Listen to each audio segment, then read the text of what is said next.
his own short right hook, accuracy is going to be with his right hand, specifically the right straight or the right overhand. In this case, the overhand can be a big weapon for Deiveson Figueiredo, given that Cody is taller than him, and he's taller than almost everybody Deiveson has fought. So you could definitely see one of those punches go over the shoulder of Cody on his lower guard, catching him clean. So if Cody's the one that's backing up, I actually think he might get caught on the exit. Whereas the other way around, Cody has to cut him off, and he has to do it intelligently, firing off some of his hooks as soon as he sticks Deiveson in a certain place that he wants him. Now, I'm very curious to see if Cody even goes for takedowns here, because he has gone that direction in a few of his fights, adding more wrinkles to his game while also being a bit more patient with that game plan. And we have seen Deiveson in the flyweight division have a tough time with some of the trips in the clinch, but Deiveson's BJJ is absolutely no joke. Cody's wrestling is underrated, but I do think Deiveson will be able to get out from under him or even reverse the position on Cody Garbrandt, landing crazy ground and pound shots and looking for a submission as well. So ultimately, my prediction for this fight, I'm going to go with the big favorite here,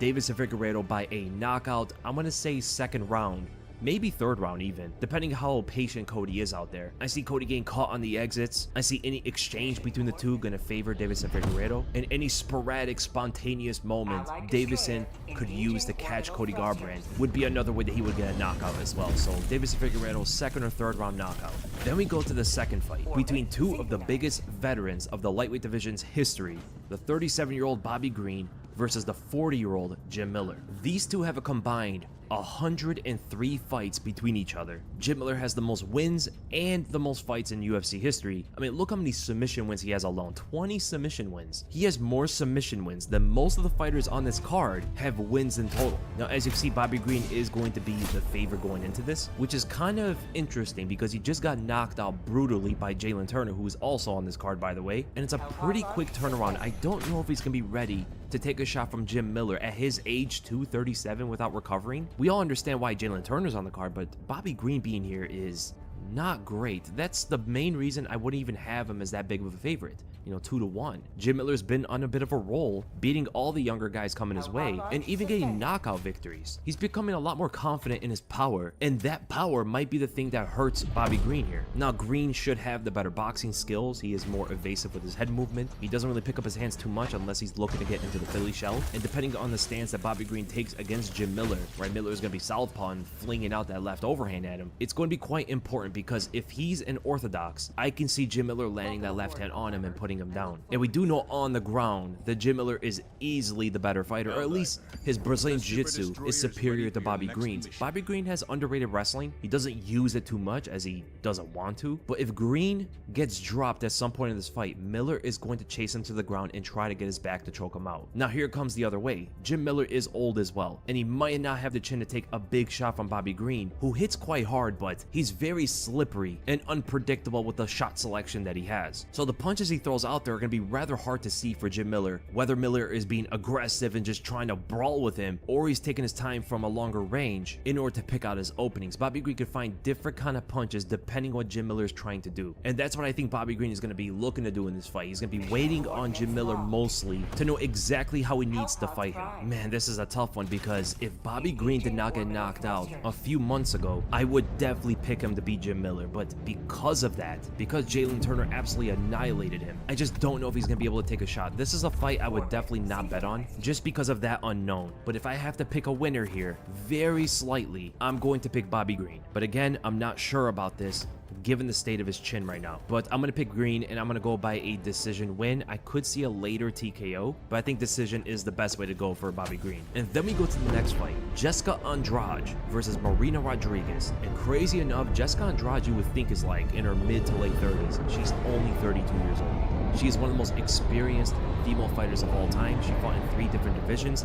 She has a win over the current bantamweight champion. She beat Raquel Pennington. She beat another champion in Rose Namajunas. I mean, the list of notable wins on her record is amongst the best in women's MMA. And as you can see, Mackenzie Dern is going to be listed a lot throughout UFC 300. She has a lot of moms on this card, and they're all fighting for her custody. And surprising enough, Marina Rodriguez is 36 years old. She's much older than I thought she was, but she has a real good shot of winning this fight. There are pick'em in terms of the betting odds here, but Jessica Andrade is way past her prime. She doesn't have the chin anymore to rely on. That was always like her main defense. She would barrage you, right, be super aggressive, trust her chin to take some shots, get her weight on the inside, land some big hooks, single leg, high crotch, slam, control on top. That was the way Jessica Andrade usually fought her fights. But because that chin factor is gone now, it stops her at phase 1 for a lot of opponents, you know. If they're able to catch her on her way in when she's super aggressive, she could get hurt, or at least the punches push her away, right? She can't take the same kind of damage. And Marina Rodriguez is somewhat similar to Joanna. She's tall, she has that Muay Thai style, she has a really good jab, very fast with her strikes, puts together combinations as well, good high kicks. She could present a similar kind of game plan that Joanna did against Jessica. Keeping things simple, fire out the jab from the outside and the head kicks, especially the front kicks to the face, because Jessica's only 5'1", and she's not great with her defense, so she's there to be hit. And Jessica does the same thing in all of her fights. She pulls away from your shot and tries to enter behind with the left hook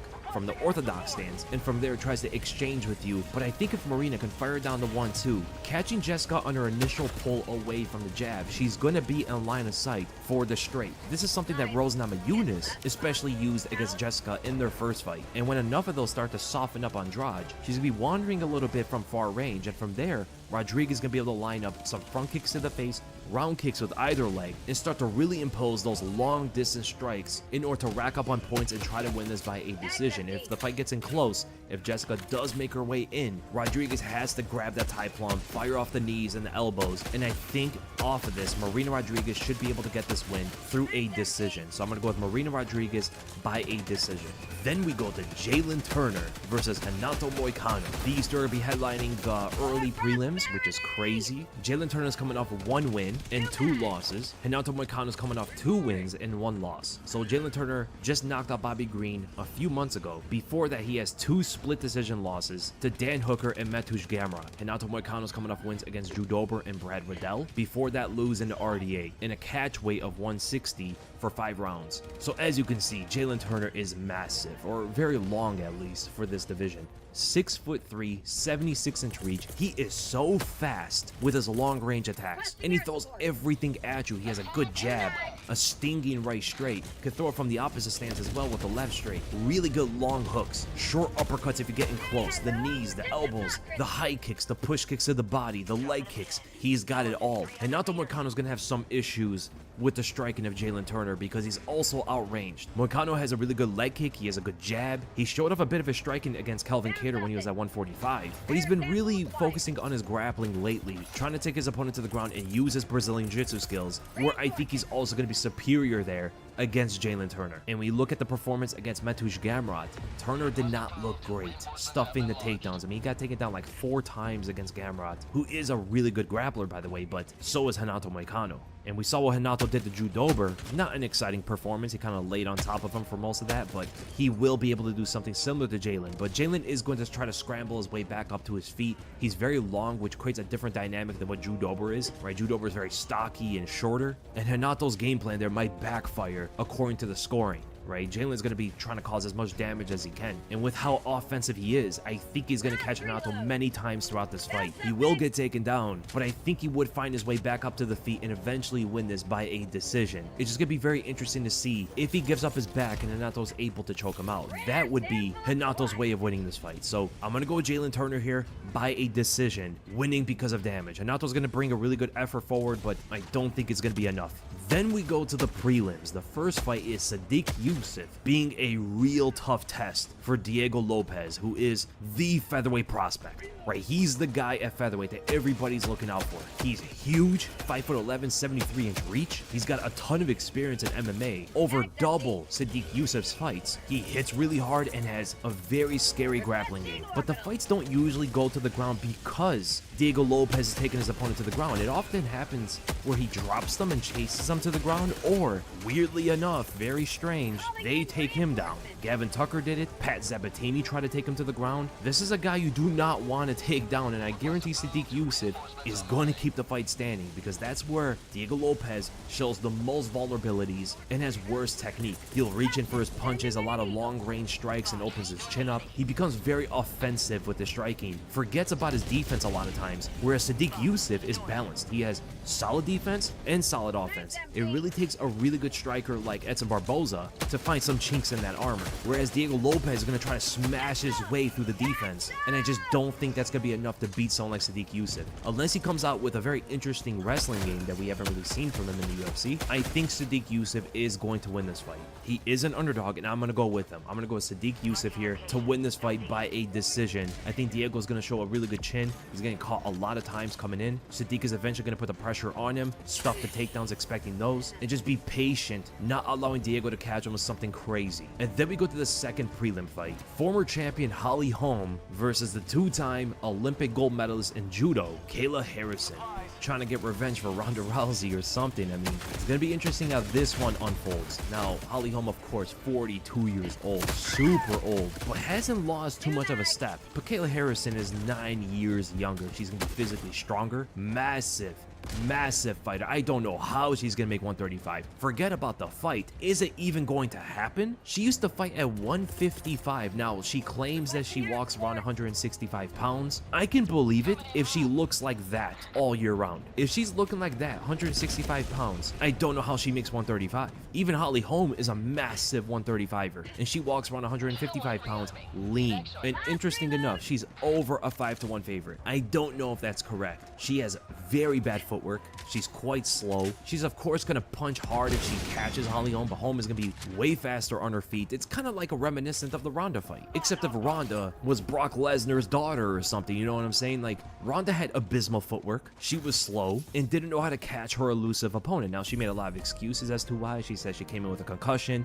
her mouthpiece wasn't right, she had a bad weight cut and all that stuff. Sure, fine. But Kayla Harrison's also going to have a bad weight cut, and she might be chasing Holly Holm around the cage, getting hit by a 1-2, left straight, eventual some high kicks and stuff like that. Holly Holm's game plan is quite familiar with how she fought Ronda Rousey. Completely avoid the clinch at all costs, beat her at distance, get in, get out, right? Get in with the left straight, get away as Kayla's trying to grab a hold of her, rinse and repeat until Kayla Harrison falls. The only thing is that Holly is 42 years old. That's the only thing that's not making me want to pick her here, because she has the footwork and the skills in order to beat someone like Kayla Harrison. But one mistake and she's going to get thrown on her head and submitted. Now, Kayla being a southpaw is going to change things up a little bit with the angles that Holly Holm would want to take, especially for her exits when she gets in, because if she moves out to the right, Kayla's going to be able to hunt her down, switching into the orthodox stance to grab onto a single collar, right? As Holly Holm is moving away, that's going to be an opening for Kayla Harrison, where it wasn't for Ronda Rousey, because against Ronda Rousey, Holly was able to get the outside foot advantage and exit out along that way, which would cause Ronda Rousey to have to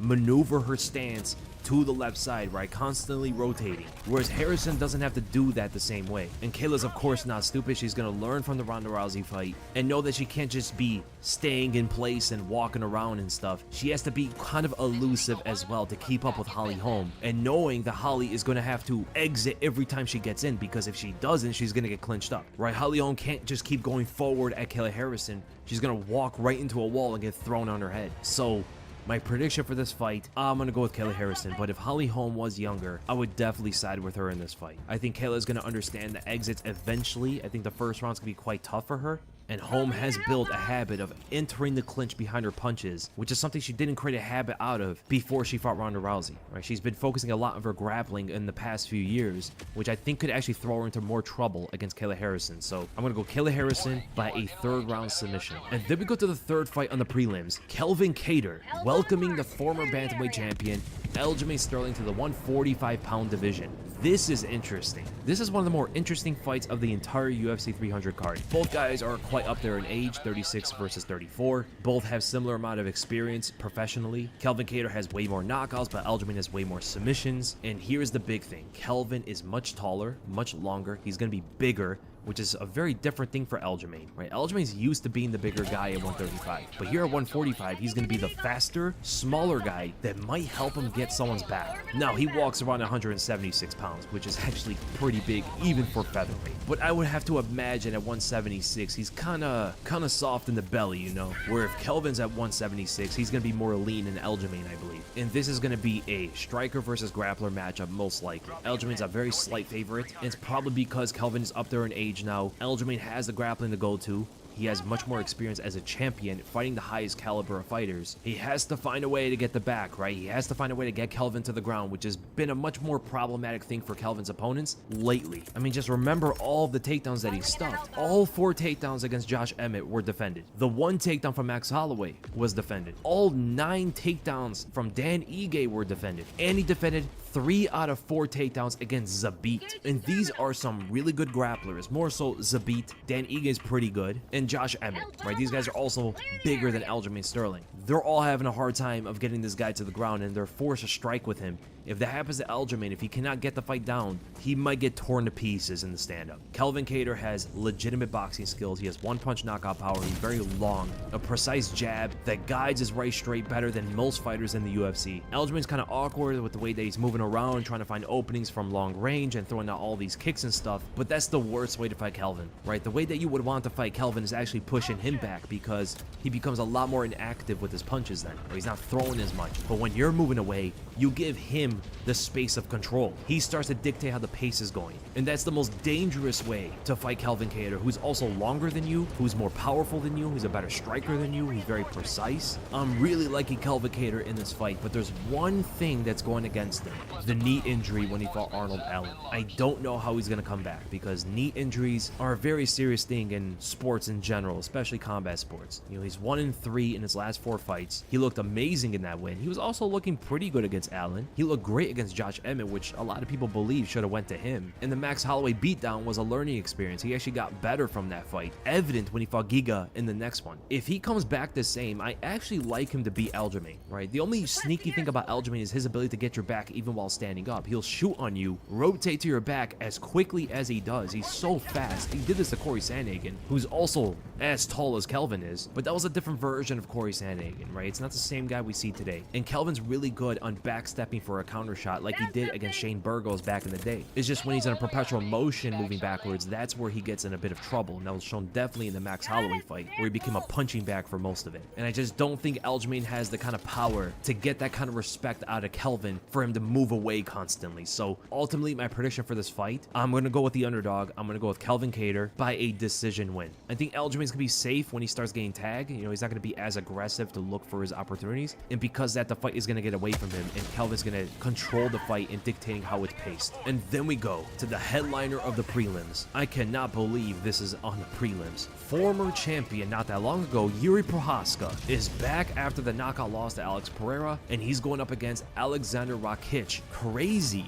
This is the returning opponent for Alexander Rakic. Rakic has not fought in almost exactly 2 years. It's like a year and 11 months, right? He had that fight against Jan Blachowicz, and he's fighting the most unpredictable, wild card in the light heavyweight division. And Yuri is on his path for redemption. This guy, if you looked at his training videos and all the other stuff he's posting, he is super focused, extremely serious to get back to a title shot. And I think we're going to see a much more dangerous Yuri Prohaska. However, that's possible, because this guy is throwing everything at you. He has good power, he has a good chin, very unique with the way that he fights. It's hard to tell his patterns, whereas Rakic is the opposite, right? This is almost like a chaos versus order kind of matchup. Alexander Rakic likes to slow down fights sometimes to clinch up with you, take you to the ground. He wants control of the pace, whereas Yuri doesn't care, right? Yuri will fight at any kind of pace no matter how it's going down. He will generally be very aggressive and stuff, but he thrives in any kind of fight. Even did much better in the striking against Alex Pereira, much better than anybody anticipated. He did really good on the ground against Glover Teixeira, and nobody thought that would be possible either. Yuri's like the worst guy to underestimate, because he is capable no matter where the fight goes. And if Alexander Rakic is going to look to clinch him up and slow him down, I think Yuri's going to show us some stuff there too. But Rakic is fast for his size. They say he walks around at 244 pounds, which would make him the biggest light heavyweight on the roster, whereas Yuri walks around at 218, so that's crazy. Right? That's a 26-pound difference between the two fighters. That's like 2 different divisions, normally speaking. That's one division from 205 to 185. I just wonder how out of shape Alexander Rakic gets to be that heavy. But he's fast regardless, and he has some of those powerful kicks. I mean, he was terrorizing Anthony Smith's legs, battering him over and over again. It was horrible to watch, unless you hate Anthony Smith. And he might do something similar to Yuri, but the thing is, Yuri is going to be aggressive and trying to get past the kicks. That's something he actually was doing against Alex Pereira. In some moments, Pereira was getting him with the calf kicks and really causing damage. He's probably going to learn from that experience going into a fight with another good kicker, and that's what I see from Yuri's chances in this fight. I think the more aggressive he is, the more he focuses on keeping himself in the pocket with Rakic, the more success he's going to have. Rakic really thrives from a distance where he's using that quick jab, throwing out the low kicks, and the way he answers aggression is by clinching up with you, holding you until he could find some kind of opportunity to reset the fight. And then he's rinsing, repeating with the jab and low kicks again. But the thing is, you don't want to give Rakic too much respect by constantly moving away from him, because those low kicks start to come up high with tremendous power. I mean, look what he did to Jimmy Manuwa. That was one of the most terrifying knockouts I've ever seen. So Yuri wants to be pressuring, he wants to be aggressive, he wants to keep the fight in a boxing-oriented sense, and don't allow Alexander Rakic to shake off any kind of ring rust. That's another important thing here. Rakic hasn't fought in a long time. Don't get him used to the fight. Therefore, the unpredictable, warlike mentality of Yuri Prochazka can definitely thrive here. So my prediction for this fight, I'm going to go with Yuri winning this by a decision. Another underdog, and I like his chances if he is aggressive, but he always runs the risk of getting caught by something. You know, Rakic, he's got a lot to prove in this fight for his return, but it's probably another fight that I would not bet on. Then we go to the first fight on the main card, which was going to be higher on the main card. The biggest favorite, Bo Nickel versus Cody Brundage. No notable wins between the two.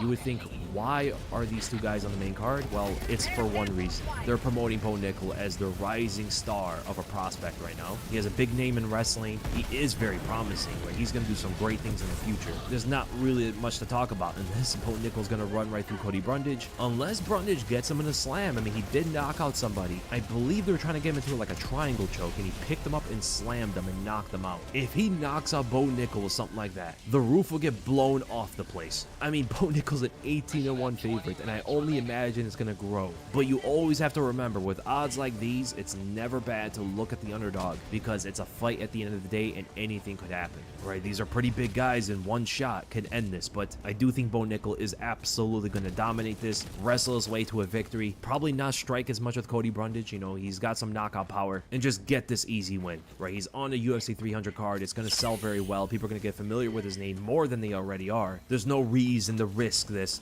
by striking with Cody Brundage. So I'm gonna go with Bo Nickel by a first round submission. Then we get to my most anticipated fight on the entire card. The former lightweight champion, Charlie Olives, going up against one of the most promising lightweight prospects, now top contender, Arman Tsarukyan. Right, they're 7 years apart in age. Charles Oliveira has a lot more fights. He's got 10 knockouts, 21 submissions. That's crazy. And Arman Tsarukyan is a pretty hefty favorite going into this for some reason. Maybe I'm wrong, maybe, but Arman hasn't really done enough to prove that he should be that big of a favorite over Charles. I can understand if he's a slight favorite, but over a 2-1 is insane. Even when you think about it stylistically, he is powerful and explosive, but so was everybody else that Charles fought.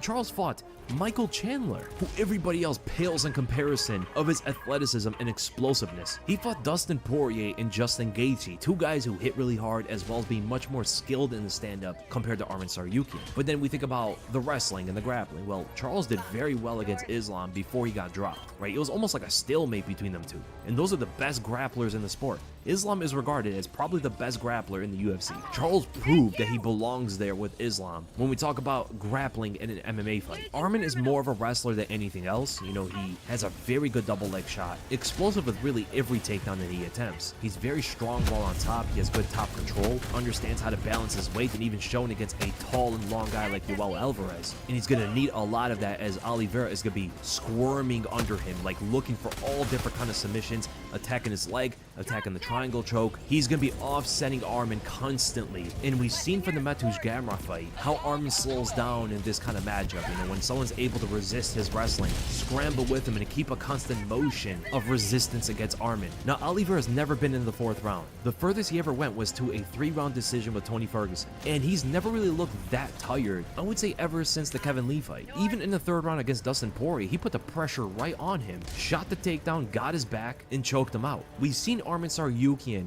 slow down in fights. And I just don't know if the wrestling route for Armin is the way to go, right? He has the explosion and all that stuff just like everybody else to try to catch Charles, so it's not going to be anything too different. The technique is quite different, but not the sheer explosion that this guy has. He will throw out that right overhand. He has sneaky high kicks, especially off the lead leg, which is different for Charles, right? Charles doesn't usually go up against fighters like that. But the thing is, Armin's defense is very rudimentary, right? He has like a couple techniques that he goes to that are very basic and plain, and not even done that well with those basics. He will backstep away from you, he will duck under for a takedown, and sometimes has the right slip on your punches. He generally doesn't like to slip to his left, he slips a lot more to his right, and these are very easy ways for Charles Oliveira to pinpoint his shots, who is one of the most precise punchers in the lightweight division. And he's going to put the pressure on Armin Tsarukyan, right? He's going to force him on the back foot and expose these holes of his defense that he has. If he starts slipping to his right, Charles Oliveira is going to catch him with a left hook or even a left knee. If he's moving directly backwards, Oliveira is going to be looking for the 1-2, but has to be mindful of Armin countering him with a check left hook, similar to what Islam Makhachev did with his check right hook, right? Oliveira doesn't want to extend too much and expose himself as well. Keeping things composed, being cerebral from a distance, throw out the front kicks to the face, jabs to the face to back him up, feeling out the range, and counter with the right hand whenever Armin Tsarukyan is looking to counter him with his right overhand or left hook. The clinch could be also a little bit dicey for Armin, but I do think he's going to attempt a lot of takedowns from there. And on the ground, it could be anyone's game. I do slightly favor Charles Oliveira, but Armin's going to be very capable while on top, strong and heavy. And the way that Armin could win in the stand-up is the same way everybody else can beat Charles Oliveira. He doesn't move his head that much. He walks in straight lines a lot of times. Catch him while he's being aggressive. So both guys can win this fight, but ultimately my prediction for this, I'm going to go with Charles Oliveira, the big underdog, and I'm going to go by a second round knockout. I think he's going to line up Armin for some heavy shots. I can see a flying knee catching Armin. The jab is going to be his best friend, and the right hand as a counter or potentially even a left hook are good finishing blows for Charles Oliveira here. And then we get to the first kind of title fight. The BMF title fought between the former interim lightweight champion Justin Gaethje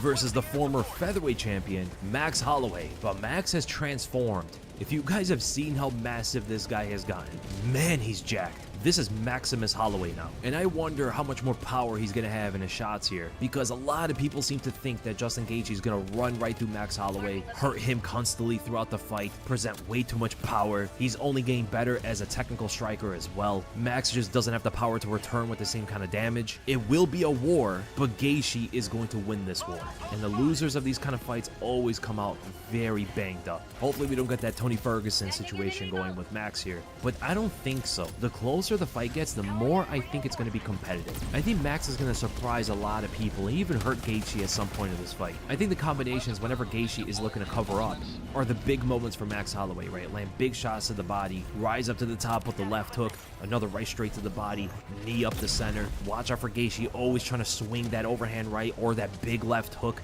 whenever he is covering up and taking damage. He does that very often. And to be honest, Max could make Justin look kind of silly in some of those kind of moments, right? Where Gaethje is covering up like that and trying to fire off some big shot and, you know, lose composure of it. Because Max brings a fight to you that can easily make you lose your composure. With his fighting style that's based on his momentum and constant output on his opponent that just keeps building and building, it's very easy to lose yourself when you're fighting Max. And I think that's going to be a big mental battle for Justin Gaethje in this fight. But that will only occur if Max is able to do that to him. What if Gaethje never allows Max to get going? That is the way to beat Max Holloway. You got to punch with him. You got to stop him in his tracks before the snowball becomes an avalanche. Keeping him at that snowball phase is where Gaethje is going to want Max Holloway the entire time, which is also going to force him to be very active, throwing a lot of output himself. You know, I think Justin's jab is going to be a crucial part of this fight, similar to how he was catching Rafael Fiziev. When Max comes in, intercept him with the jab. And whenever Max gets tagged or intercepted like this, he likes to back away, rotate around, and reset the fight. But those are opportunities for Justin Gaethje to hunt him down with the hook, intercepting him yet again. So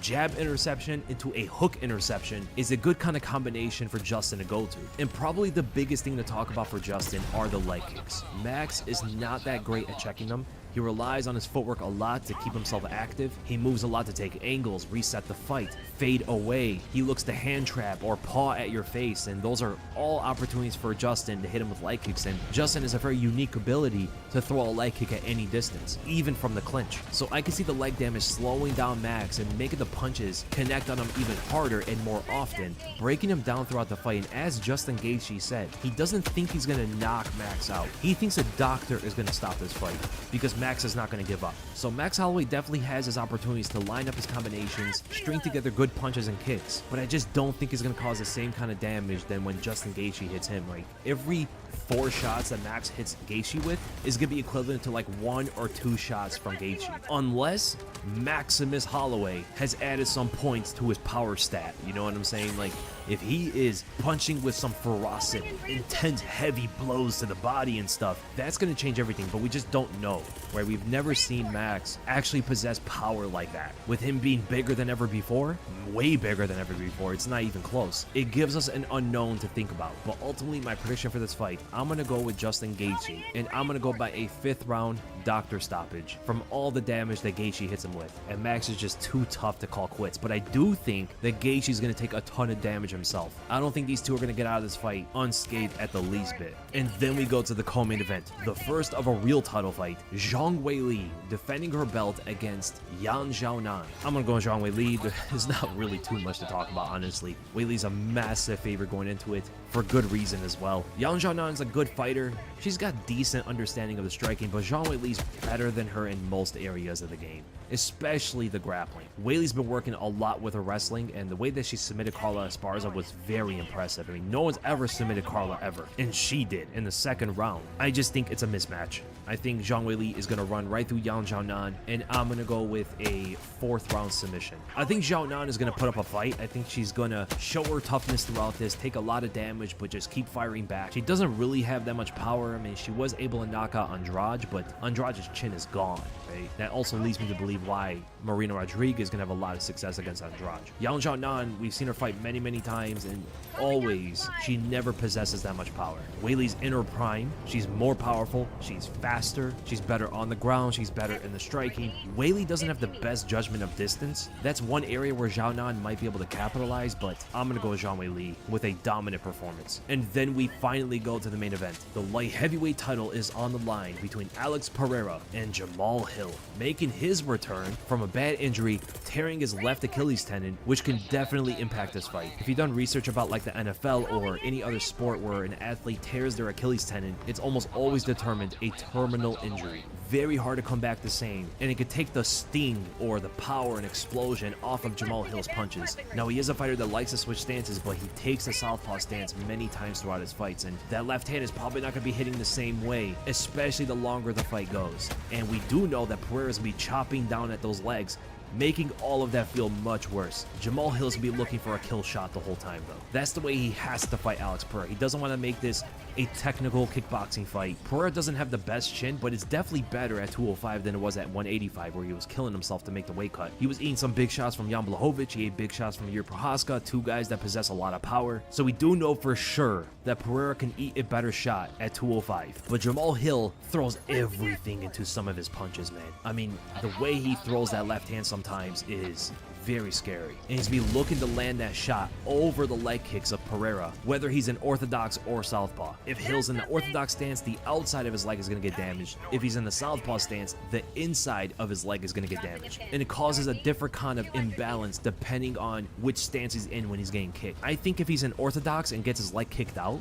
that's going to be a worse kind of imbalance for Jamal Hill of potentially getting followed up on by a left hook, right? Because you can't follow through from the impact as well as you can from southpaw versus an orthodox kicker. From southpaw, Jamal Hill can follow through with the left hand like Dustin Poirier did to Justin Gaethje the first time they fought each other. He can switch stances backwards, whereas if he's in orthodox and getting his leg kicked inward, he can't really switch stances. It's gonna be harder to follow through with a shot. He could follow through with a left hook or something, but regardless, he has to avoid the leg kicks at all costs. A few of those shots will destroy Jamal Hill, but at the same time, Pereira has to be picky with when he throws these, where he can't just start slamming leg kicks out of nowhere. Hill is gonna be looking to land his punches over those, and we've seen other kickboxers get knocked out like this, like Gokhan Saki when he fought Khalil Roundtree. Pereira's also vulnerable when he's moving away from you. He kind of extends his hands forward, doesn't really move his head. That was how Yuri was landing some of his shots, and even Adesanya did as well. With the way that Jamal Hill extends into his punches from long range, he might be able to land these kind of shots on Pereira better than anybody else. That's actually the scenario that worries me for Pereira more than anything, because he moves away quite often like that. But at the same time, Jamal Hill lowers his hands often. He's open to get countered, and sometimes he will overextend with his punches. He's also more of a sniper. He will throw some combinations like he did against Glover Teixeira, but more often he's looking to snipe you with one big shot, either a high kick, a right straight, a left hook, moving backwards, moving forward, side to side. I mean, he's got all these different kind of knockouts on his opponents, but I just think he's so open to get hit in more areas than Alex Pereira is. Man, it's a scary fight to think about because both these guys can get knocked out at any moment. Now, people do say Jamal Hill doesn't have as much power as we think because he couldn't knock out Glover Teixeira. Sure, he doesn't hit as hard as Pereira does, but Glover was seeing a lot of those shots coming at him, which is a reason as to why he was able to take some of those. And Jamal Hill will load up in some of his shots, which will make him quite telegraphed. So ultimately, my prediction for this fight, I'm going to go with Alex Pereira. And I'm going with a second round knockout where Pereira's landing a lot of leg kicks causing insane damage. Jamal Hill reaches with one of his long punches. It gets countered by a big shot from Alex Pereira, putting him down. So Alex Pereira, second round knockout. So I hope you guys enjoyed the predictions, and if you did, make sure to give this a like, make sure to subscribe, hit the bell for notifications, and I'll see you guys in the next video.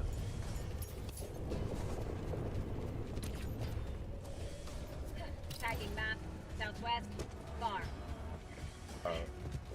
Producer Jeff Ross, not Jeffrey Ross, the comedian, he's a producer.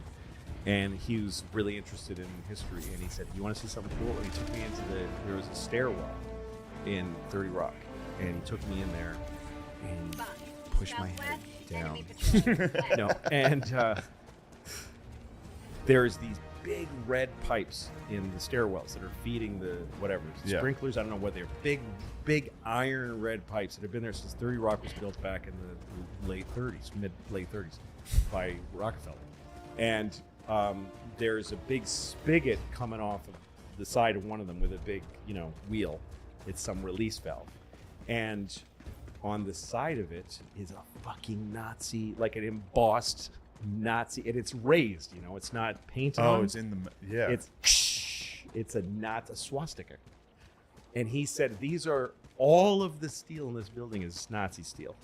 It's all German steel. That was the flag. Fuck? It wasn't a political flag, like it was a political Sure. flag, but it was also just the flag of Germany. Yeah.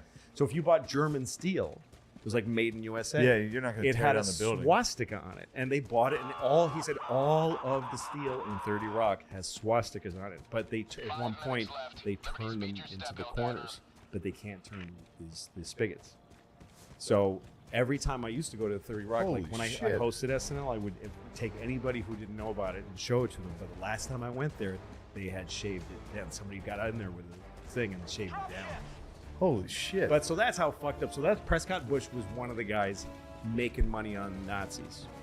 And then his Skull and Bones guy. Yeah. George Bush. H.W. Skull and Bush, Bones, Skull yeah. and Bones. But he was a kind of a Nixon-y thing where I think he went too far.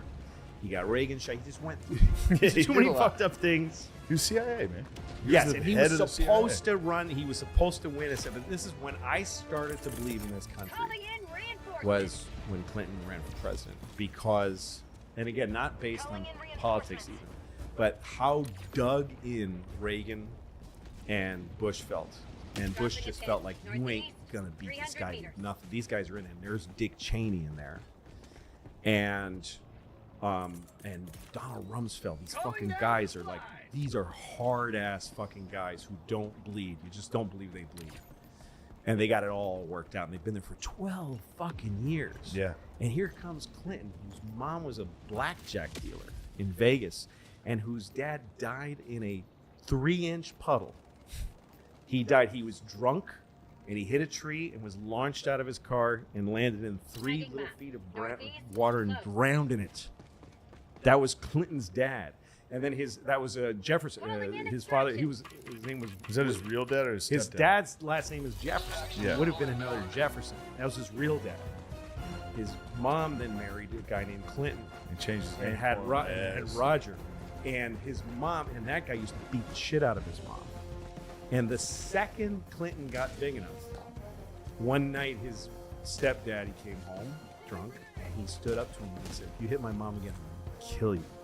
And he used to protect his little brother. His little brother was like an orphan. His dad's a drunk.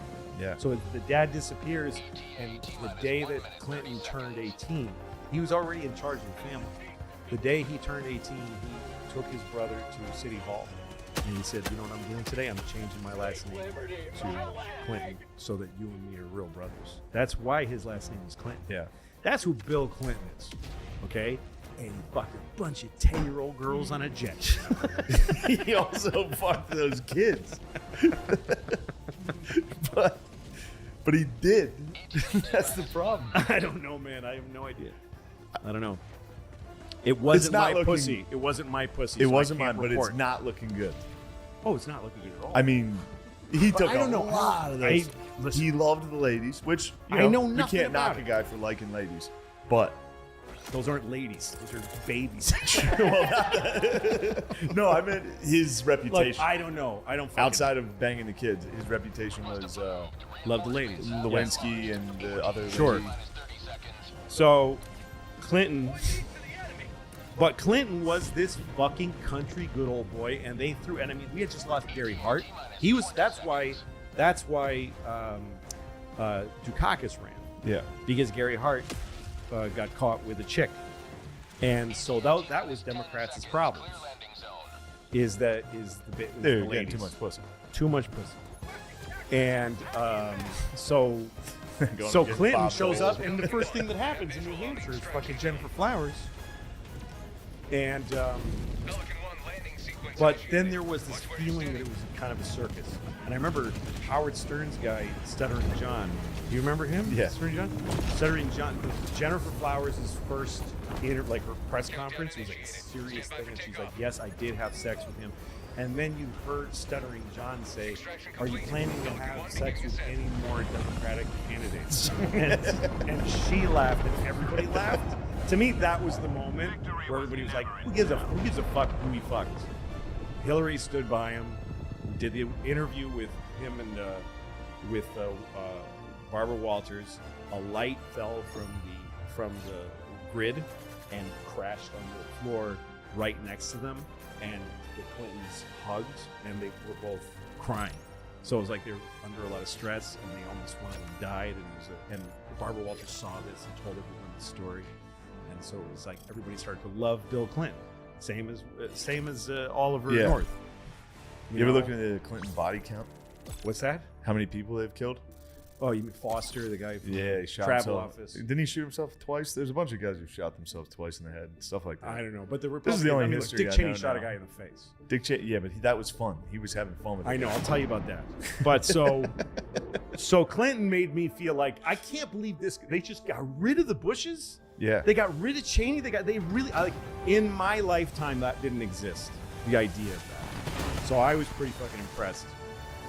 Likewise with Obama later. But so that made me think, maybe this is actually some kind of, and then later you learned that Clinton and Gore together learned how to go for business and tell big business, look, we're going to make you a fortune. Don't worry about Yeah. the social issues.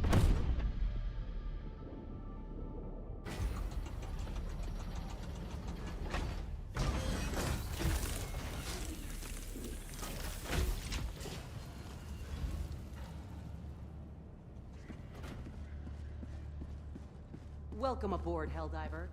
Now that you're here, the war